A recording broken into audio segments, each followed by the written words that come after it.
Hello बच्चों, let's read the question. So the question is up to which element the law of octaves was found to be applicable. तो चलिए बात करते हैं question पर। तो हमारे क्वेश्चन का जो की कंसेप्ट है वो किस पर बेस्ड है? वो बेस्ड है लॉ ऑफ ऑक्टेव्स पर, कि ऑक्टेव्स का लॉ क्या है।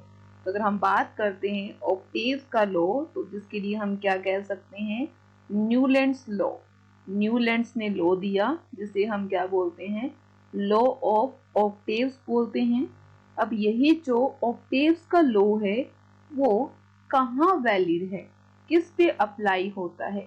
तो ये अप्लाई होता है एलिमेंट्स पर जिनके अंदर उनका जो एटॉमिक मास हो वो कितना हो?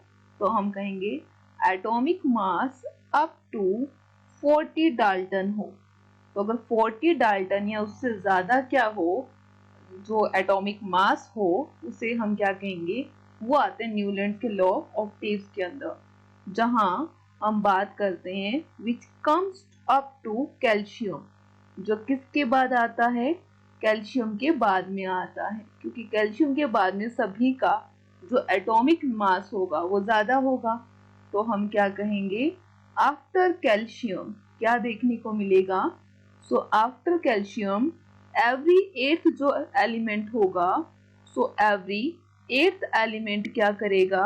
तो वो क्या करता है? वो पोजेस करता है हायर एटॉमिक नंबर को, एटॉमिक मास को, ठीक है, जिसके लिए हम क्या कहेंगे? जहां सिमिलर प्रॉपर्टीज देखने को मिलती हैं।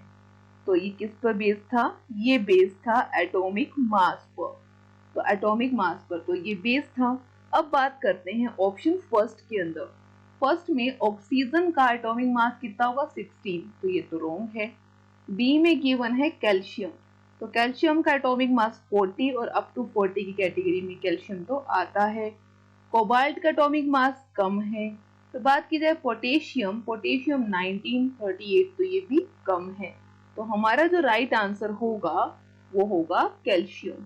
So I hope you understand very well. Best of luck. Thank you.